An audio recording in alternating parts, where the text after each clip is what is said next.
여러분 안녕하십니까? 김재철입니다.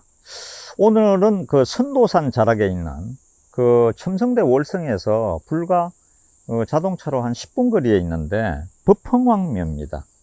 제23대 왕이죠. 신라의 56대 왕 중에서 어떻게 보면 좀 전반기의 왕입니다.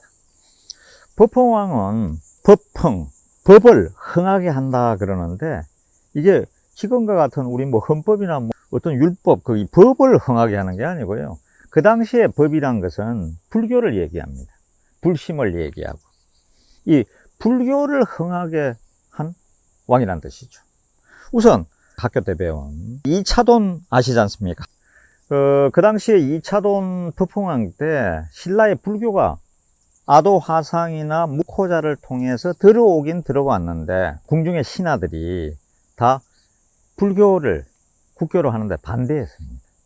당시 신라에도 종교에 가까운 선도라는 도가 있었습니다.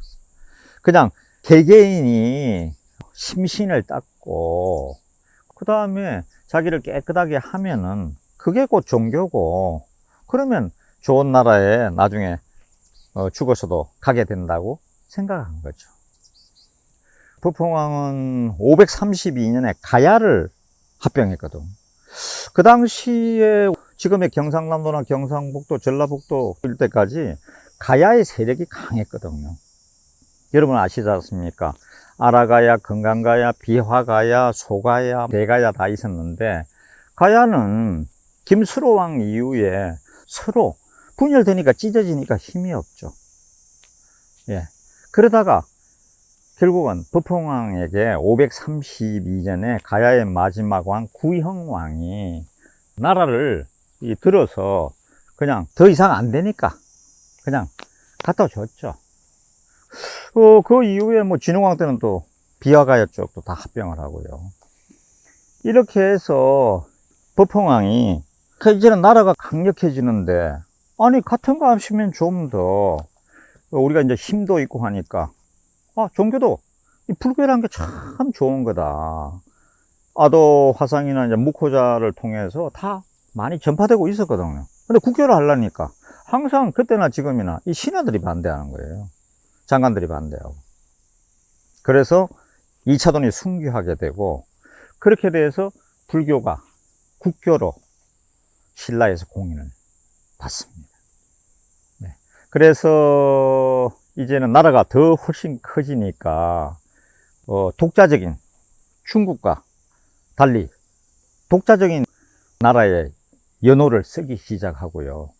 그리고 고구려나 백제나 그 당시에는 이제 저쪽에 일본, 외나라도 있었는데 당당하게 맞서서 신라가 커지는 계기가 진흥왕 때 마련이 되는데, 사실은 법흥왕 때부터 시작이 됩니다. 법흥왕에는 여인들이 좀 있었는데 보도부인이고요. 그 보도부인의 딸이 치소태우인데, 치소태우는 나중에 그 진흥왕의 어머니입니다. 그렇게 이제 진행이 되는데, 이 보도부인은 나중에 나이가 들었을 때 본인이 스스로 불교의 나라니까 불교에 기일을 해서 절에 가서 비구니가 돼서 생을 마감하게 되고요. 또 법흥왕도 마지막에 선임이 됐습니다. 그 신라에서는 선임이 된다는 게 그 당시로서는 불교의 나라, 수미산, 부처님의 나라 수미산 제석천으로 가는 길이라고 믿었으니까요. 이렇게 법흥왕은 불교를 진작시킬 뿐만 아니라 금강가야를 합병하고 군사를 장악하는 병부를 만들고 해서 또 율령을 반포하고 신라를 그야말로 튼튼한 기반을 잡아서 진흥왕, 다음에 진평왕, 선덕여왕, 태종무열왕, 문무왕, 이렇게 통일로 가는 길을 닦은 분입니다. 정말 신라의 위대한 왕 중에 한 분이 법흥왕입니다.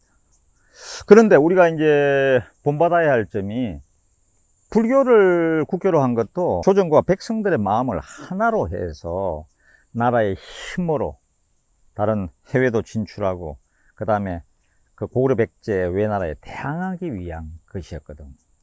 오늘 우리나라는 얼마나 여야 간에 찢어져 있습니까?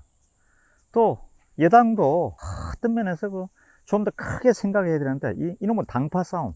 조선시대나 고려시대나 당파 싸움 때문에 나라가 항상 힘들었지 않습니까? 이 법흥왕의 뭉치는 정신, 하나로 만드는 정신, 우리 종교계도 여기에 앞으로 큰 역할을 해야 될 것 같습니다. 좋아요, 구독도 좀 많이 신라 이야기 들으면서 눌러주시면 좋겠습니다.